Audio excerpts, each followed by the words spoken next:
आज रविवार होता. सर्व काही सावकाश चाललं होतं. मात्र गिरीशची आई नेहमीप्रमाणे उठून सर्व कामं आटपून फुलं आणण्यासाठी समोरच्या सोसायटीत भिंतीजवळ गेल्या. सोसायटीच्या आवारातील फुलांच्या काही फांद्या बाहेर टोकावत होत्या. त्या फांद्यांवरील फुलं काढून देवाला व्हायची हा त्यांचा नित्यक्रम होता. फांद्यांना वाकून आपल्याजवळ आणण्यासाठी गिरीशची आई म्हणजेच प्रभावती आजी यजमानाच्या काठीचा उपयोग करीत असत. पूजा झाली, पाणी भरून झालं, नाश्त्याची तयारी करून झाली. दूधवाला पेपरवाला येऊन गेला. पण गिरीशच्या खोलीत तर कोणतीच हालचाल दिसत नाही म्हणून प्रभावतीने दरवाजावर टकटक केली.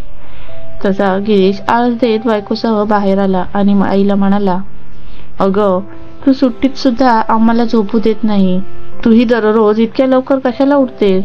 आरामात आपल्या मस्तीत जगायचे सोडून नेहमीप्रमाणे आपले काम काम आणि काम. अरे, मी काम करत आहे म्हणून बरी आहे, प्रभावती आजी म्हणाली. हे जरी खरं असलं तरी मागचा आजार पण आठव. त्यावेळी तुला आणि आम्हाला किती त्रास झाला माहितीये ना. आता तब्येत सांभाळून काम करीत जा आणि हळूहळू घरातील कामं कमी करत जा, गिरीश म्हणाला. माझ्या तब्येतीचं मेलं जाऊ दे. तू पहिलं तोंड धुवून ये, तोपर्यंत मी चहा घेऊन येते. अगं आई, ही आहे ना, देईल चहा, तू कशाला धावपळ करतेस, गिरीश म्हणाला. अरे, तेवढाच वेळ जातो, प्रभावती आजी म्हणाला. पण तू आठवणीने वेळच्या वेळी औषधं घेत जा, गिरीश म्हणाला. मी औषधं घेते म्हणून धडधाकट आहे, प्रभावती आजी आपल्या प्रकृतीकडे पाहून म्हणाल्या. आई, तुझी वाईट सवय केव्हा जाणार ते सांग, गिरीश म्हणाला. अरे बापरे, या वयात सुद्धा मला वाईट सवय आहे तर ती कुठली सांग तरी, प्रभावती आजी म्हणाली. तुझी औषधं संपल्यानंतर तू सांगते कामाच्या गडबडीत आणायची राहत असतात, त्यामुळे कधी कधी तू गोळ्या घेत नाही, हे बरोबर नाही, गिरीश म्हणाला. तू म्हणतोस ते अगदी बरोबर आहे. यापुढे चूक होणार नाही याची काळजी घे, प्रभावती आई म्हणाली. आई, आज नाश्त्याला काय आहे, गिरीश.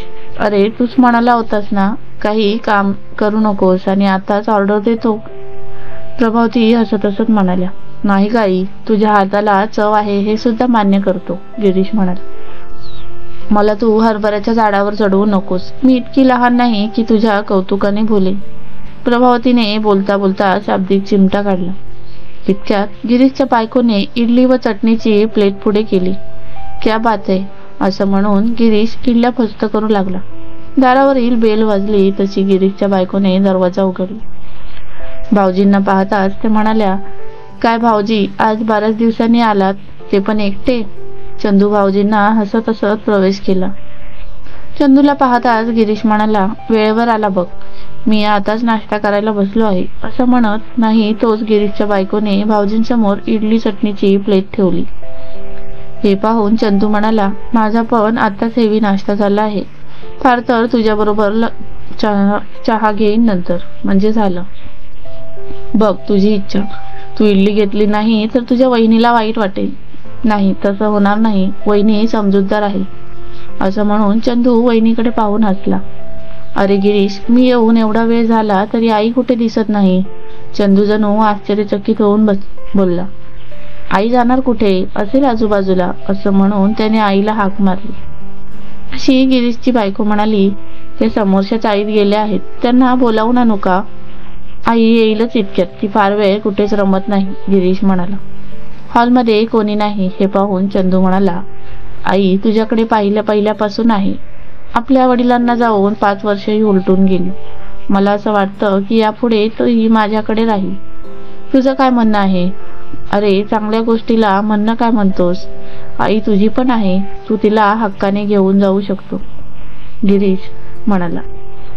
थोड्या वेळात प्रभावती आल्या.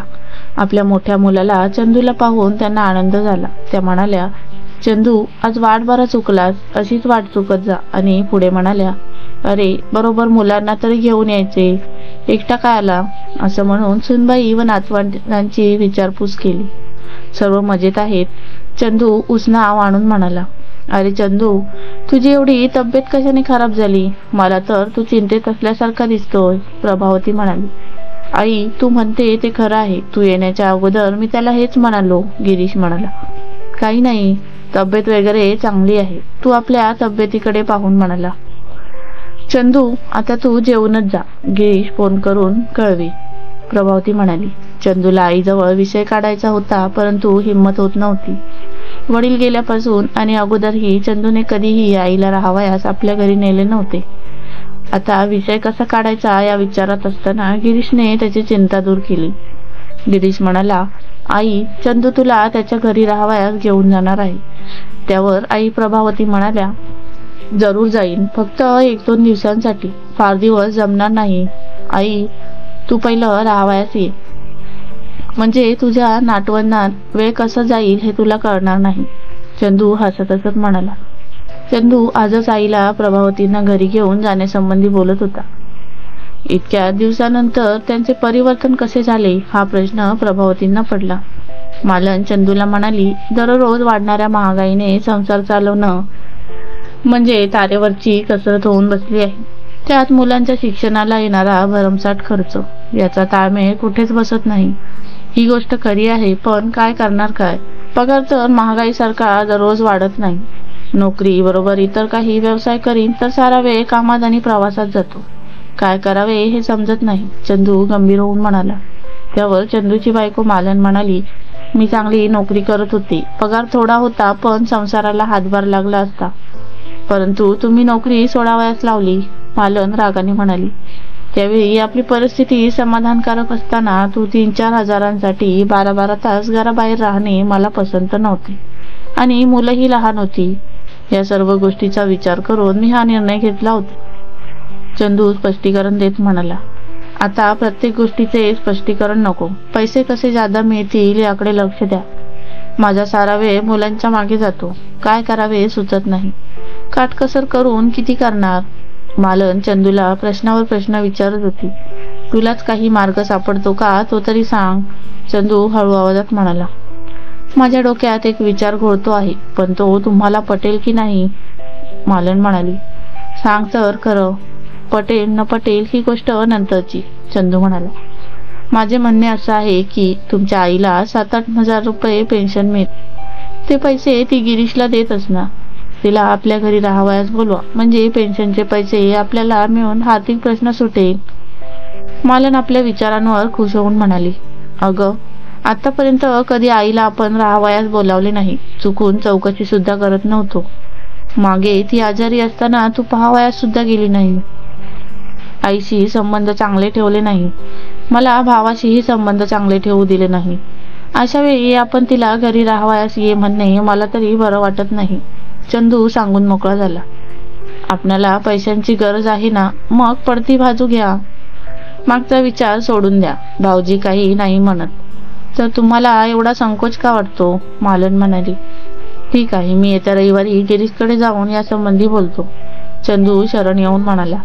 ठरल्याप्रमाणे चंदू रविवारी गिरीशकडे गेला आणि आईने माझ्याकडे राहावे हा प्रस्ताव मांडला. याला गिरीशने मान्यता दिली, परंतु अनेक पावसाळे पाहणाऱ्या प्रभावतींना प्रश्न पडला की चंदूचे एवढे परिवर्तन कसे झाले. आई प्रभावतीला म्हणाला, आई, तू 1 तारखेपासून माझ्याकडे राहावयास यायचे, काही कारण सबब सांगू नको. आम्हाला सुद्धा वाटत नाही का आईने आपल्याकडे राहावे? नातवंडे सुद्धा सांगत आहेत की आजीला घेऊन या. त्यावेळी प्रभावती काही बोलल्या नाही, त्यांना गतकाळ आठवला. चंदू लग्न झाल्यानंतर वेगळा राहावयास गेला. आम्ही त्याचे स्वागत केले, कारण भाऊ जेवढे लांब असतील तितके प्रेम अधिक असते, परंतु त्यांनी कधी राहावयास बोलावले नाही. नाईलाज झाला तर सकाळी घेऊन संध्याकाळी परत घरी पोहोचती करत असे. त्यावेळी राहावेसे वाटत होते, पण मोठा मुलगा म्हणून काहीही केले नाही. वडील होते तोपर्यंत तो गिरीशकडे अधूनमधून तरी येत असे, त्याच्या पश्चात गिरीशकडे येणेच सोडले होते. चंदूच्या बायकोने माझा जेवढा अपमान करता येईल तेवढा केला होता, परंतु मी ते मनाला लावून घेतले नाही. आता हाच मुलगा मला स्वतःच्या घरी राहण्यासाठी विनंती करतो. मी लग्न होऊन या घरी आली, या परिसरात रमली, मैत्रिणींची साखळी निर्माण केली, भजन मंडळ उभे केले, सर्वांची आर्थिक घडी बसावी म्हणून भिशी चालू केली. असा हा भावनिक परिसर सोडून मोठ्या मुलाकडे छोट्याशा जागेत मला कसं चैन पडेल? गिरीशने कधीही कमी पडू दिले नाही आणि मोठ्या भावाकडे जा कधी म्हणाला नाही. माझी आजारपणे निमूटपणे सहन करून घेतली. पेन्शनचे पैसे मी दिले तरच घेत होता. त्यावर त्यांनी कधी हक्क दाखवला नाही. असं सर्व चांगलं असताना मी मोठ्या मुलाकडे कशाला राहावयास जाऊ? पण एक मन म्हणते त्यामुळे धाकट्याला सुरवाईला पोकळी मिळेल. माझ्यामुळे त्यांना फारसे फिरावयास जाता येत नव्हते. हा पण विचार मला करावायचा हवा. मोठ्या मुलाचे स्वभाव दर्शन होईल. काही महिन्यांचा तर प्रश्न आहे. दिवस चटकन निघून जातील. गिरीशने हाक मारताच भूतकाळात रमलेल्या प्रभावती जागे झाल्या. 1 तारखेला सकाळीच गिरीशच्या दरवाजावरची बेल वाजली. ठरल्याप्रमाणे प्रभावती सामानासह तयार होती. सकाळचे 7 वाजले होते. निघण्याची तयारी झाली. गिरीशच्या डोळ्यात पाणी आले. सुनेला सुद्धा वाईट वाटले. या घरात आल्यापासून ती सावलीसारखी प्रभावतीच्या भोवती वावरत होती. प्रभावतीचे मन सुद्धा भरून आले. त्या रिक्षात बसल्या. आजूबाजूच्या मैत्रिणी टाटा बाय बाय करावयास आल्या होत्या. आठवणी बरोबर घेऊन प्रभावतींनी सर्वांचा निरोप घेतला. रिक्षाने दूर सोडला आणि प्रभावतीचे डोळे चुरचुरायला लागले. ज्या घरात प्रभावती या बाईंनी संसार उभा केला त्या घरात पुन्हा येतील का? जुन्या मैत्रिणींबरोबर पुन्हा गुजगोष्टी करतील का? आई पुन्हा घरी आल्याचा आनंद गिरीश सुनबाईंना होईल का? ही अर्ध्या तासानंतर रिक्षाने वळण घेऊन गेटमधून आत प्रवेश केला.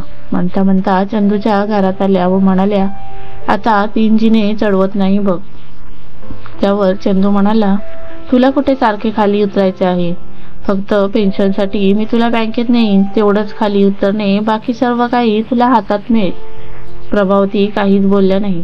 सुनेने आल्या आल्या चौकशी करून पाणी व चहा समोर आणून ठेवला आणि म्हणाली, तुमचा नाश्ताही थोड्या वेळात तयार होईल. आराम करा.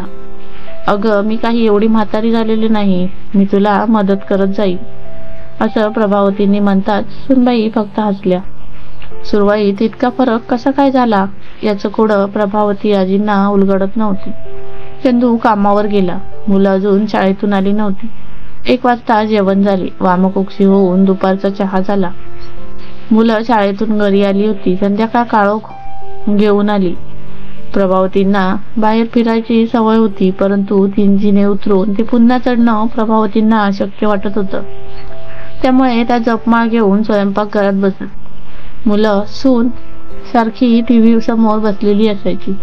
मुलांना अजिबात वळण नव्हते. 8च्या सुमारास चंदू कामावरून आला. तसं प्रभावतींना बरं वाटले. गप्पा जेवण झालं. गप्पांच्या ओघात चंद्रकांत म्हणाला, आई तू उद्या बँकेत जाऊन पेन्शनचे पैसे घेऊन ये. ही बरोबर असेलच. रिक्षाने जायचे आणि परत यायचे. मला पेन्शनची घाई नाही. 1-2 तारखेला जाते. प्रभावती म्हणाल्या, आई पैसे वेळच्या वेळी काढलेले बरे, म्हणजे लोकांची देणी पण देता येते. चंदू म्हणाला, तू काय म्हणतोस हे मला कळले नाही. प्रभावती म्हणाल्या, आई त्याचं काय आहे? तू जशी गिरीशला पेन्शनचे सर्व पैसे देते तसे आता मला दे. चंदू म्हणाला, पण गिरीशने कधी माझ्याकडून पेन्शनचे पैसे मागितले नाही. मीच कधी कधी स्वखुशीने देत होते. प्रभावती म्हणाल्या. मायलेकाची बोलणी चालू असताना सुनबाई मध्येच म्हणाल्या, आई खरं सांगायचं म्हणजे सध्या आमची परिस्थिती चांगली नाही आणि मुलांच्या शिक्षणाचा खर्चही अव्याचा आड सव्या झाला आहे. जर तुमचे पेन्शन आम्हाला मिळाले तर संसाराची गाडी नीट चालेल आणि तुम्हाला येथे खर्च काहीच नाही. उद्या बघू. आता मला झोप आली आहे. असं म्हणून प्रभावती आजी झोपण्यासाठी खोलीत गेल्या. मात्र त्यांना रात्रभर झोप लागली नाही. चंदू आपल्याला येथे फक्त पेन्शनचे पैसे मिळावेत म्हणून घरी घेऊन आलेला दिसतो. परिवर्तन वगैरे काही नाही. त्या फक्त फारच नाराज झाल्या. गिरीशची परिस्थिती एवढी चांगली नव्हती, परंतु त्याने कधी पैसे मागितले नाहीत की पेन्शनवर हक दाखवला नाही. आता रात्रीची झोप सुद्धा उडाली. म्हणता म्हणता प्रभावती आजींना मोठ्या मुलाकडे येऊन 3 महिने झाले. पेन्शनचे सर्व पैसे तो घेत होता आणि आईलाच विचारत होता, या अगोदर तू एवढ्या पेन्शनच्या पैशांचे काय केले? त्यात गिरीश बरोबर माझाही अधिकार त्या पैशांवर आहे. आता चंदूच्या बोलण्यात अरेरावी होती. सुनबाई सुद्धा आता कामानिमित्त बोलत होत्या. नातवंड आजी मला सायकल घे, बॅट बॉल घेऊन दे म्हणून हैराण करीत. प्रभावती आजींची तब्येत दिवसेंदिवस खराब होत चालली होती. गिरीश अधूनमधून फोन करी, परंतु सुनबाई समोर असल्यामुळे खरं काहीच बोलता येत नव्हते. त्यामुळे गिरीशला वाटत होते आई तिथे चुकात आहे. आता तर प्रभावती आजीला मोठ्या मुलाकडे कंटाळा आला. छोट्याशा जागेत त्यांना राहण्याची अजिबात सवय नव्हती. त्यांचा चांगलाच कोंडमारा झाला होता. येथे राहायला आल्यापासून त्या फक्त पेन्शनचे पैसे आणण्यासाठी खाली उतरत होत्या. फिरण्याची सवय असणाऱ्या त्यांना सक्तीने बसून राहावे लागत होते. त्याचा परिणाम शरीरावर झाला. खाल्लेले अन्न पचत नव्हते. म्हणून प्रभावती आपल्या मुलाला चंदूला म्हणाल्या, मला इथे अजिबात चैन पडत नाही, मी माझ्या घरी जाते. त्यावर चंदू म्हणाला, हे पण तुझेच घर आहे. हे जरी खरं असलं तरी या छोट्या जागेत सर्वांना माझी अडचण होत असेल. प्रभावती सत्य त्या बोलल्या. नाही आई, आम्हाला अडचण वगैरे काही नाही. आईसाठी एवढे करायचे नाही तर कोणासाठी हे करायचे? चंदू गहिवरल्याचे नाटक करून म्हणाला. अरे, सतत फिरणारी मी महिना महिना खाली उतरत नाही. मला कंटाळा येत नसेल का? प्रभावती रागानेच म्हणाल्या. मग फिरावयास रोज का जात नाही? चंदू नजरेला नजर न भिडवता म्हणाला. अरे, या वयात 3 मजले उतरून चढायचे सोपे नाही काय? या विचाराने पायात गोळे येतात. प्रभावती आजी म्हणाल्या. आई, मी काय करू शकतो? आपल्या इमारतीला लिफ्ट नाही ना? चंदू कळवळून बोलला. काही करू नको, मला गिरीशकडे घेऊन जा, तेथे मला बरं वाटेल. प्रभावती म्हणाल्या. आई, जरूर घेऊन जाईल, पण काही महिने येथे थांबली तर मला मदत होईल. तुझं म्हणणं मला समजले नाही. प्रभावती म्हणाली. आई, खरं सांगू का? तुझ्या पेन्शनच्या पैशामुळे आमच्या संसाराची गाडी हळूहळू ट्रॅकवर येत आहे. चंदू खरं बोलून मोकळा झाला. परंतु हे खरं बोलणे चंदूच्या बायकोला आवडले नाही. ती चंदूवर रागावली. माझ्या पैशांमुळे तुझा संसार सुरळीत झाला, आनंद आहे, परंतु माझी औषधे बंद झाल्यामुळे माझी प्रकृती बिघडत चालली आहे. हे तरी तुला पटते ना? प्रभावती म्हणाल्या. आई, काळजी करू नको, 2-3 दिवसात तुझी औषधं आणून देतो, फक्त थोडी कळ काढ. चंदू म्हणाला. अरे, छातीत कळा येऊ लागल्या तरी तू कळ काढ म्हणतोस? प्रभावती आजी थोड्या रागानेच बोलल्या. त्यावर चंदू काहीच बोलला नाही. हळूहळू प्रभावती आजींची जेवणावरची वासना उडाली. त्यांना चंदू वेळेवर औषधे आणून देत नव्हता, त्यामुळे त्यांची प्रकृती बिघडायला वेळ लागली नाही. त्यांना आपल्या नातेवाईक मैत्रिणीची आठवण येऊ लागली, परंतु चंदूची बायको त्यांच्याशी संबंधही येऊ देत नव्हती. प्रभावती आजी जेलमधील जीवन जगत होत्या. आजी जे घडावायचे होते तेच घडले. एकदा भर दुपारी प्रायती आजी बाथरूममध्ये चक्कर येऊन पडल्या. सुदैवाने दरवाजाला आतून कडी लावली नव्हती, म्हणून त्या बचावल्या. सुनेची चांगलीच तारांबळ उडाली. काय करावं हे तिला सुचत नव्हते. मुलं घरी होती म्हणून त्यांनी डॉक्टरांना घरी आणले. त्यांनी प्रभावती आजींची प्रकृती तपासली आणि म्हणाले, प्रकृती फारच नाजूक झाली असून मोठ्या हॉस्पिटलमध्ये ऍडमिट करावयास हवे व तात्पुरती औषधे लिहून दिली. मुलाने वडिलांना फोन करून ऑफिसमधून बोलावून घेतले. तसा चंदू घरी आला. इंजेक्शन दिल्यामुळे प्रभावती आजी शांत झोपल्या होत्या. बायकोने सर्व परिस्थिती सांगितली. डॉक्टरांनी ताबडतोब हॉस्पिटलमध्ये ऍडमिट करावयास सांगितले असून डॉक्टर जाता जाता म्हणाले, 2-3 लाखांपर्यंत खर्च होईल. एवढे पैसे आणायचे कुठून? या विचाराने चंदूला रडूच कोसळले. चंदूला रडताना पाहून त्याची बायको रागाने म्हणाली, बायकांसारखे काय रडतात? पैसे कसे उभे करता येतील ते पहा. बायकोने दम देताच चंदूचे रडणे थांबले आणि बायकोकडे आशाभूतपणे पाहू लागला. बघता काय, गिरीशला फोन करून ताबडतोब बोलावून घ्या. आतापर्यंत त्यांनीच पैशांचे पैसे खाल्ले, त्यालाच खर्च करावयास सांगा. हे तू मला सांगायला नको. गिरीशचा फोन लागत नाही. चंदू म्हणाला. मग आता काय करणार? बायको तोंड वाकडे करून म्हणाली. चंदू रागाने म्हणाला, तुझ्यामुळे हे सारं घडले. तूच पेन्शनच्या हव्यासापोटी आईला घेऊन या असा घोष लावला होता. आता उणीव काढायची ही वेळ नाही. पैसे कसे उभे राहतात ते पहा. चंदूची बायको फणकारली.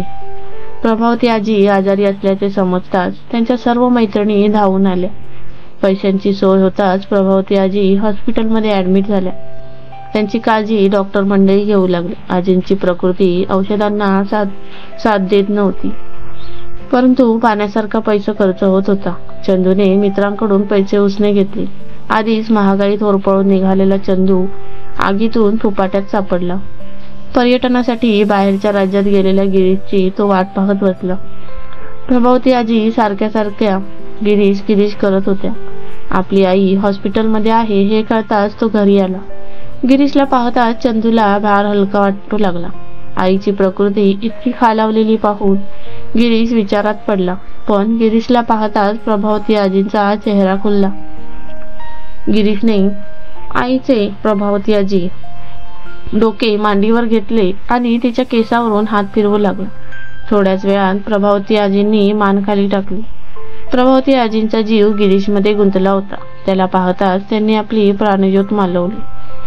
पेन्शनच्या पैशापोटी चंदूने आपल्या आईचाच बळी घेतला आणि त्याचे कुटुंब होरपळून निघाले. मित्रांनो, कथा कशी वाटली कमेंट बॉक्समध्ये नक्की कळवा आणि अशाच नवीन नवीन कथांसाठी आपल्या मराठी हृदयस्पर्शी कथा चॅनलला सबस्क्राईब करून बेल आयकॉनचे बटन ऑलवर सेट करा, जेणेकरून नवीन व्हिडिओचे नोटिफिकेशन तुमच्यापर्यंत सर्वात पहिले पोहोचेल. धन्यवाद.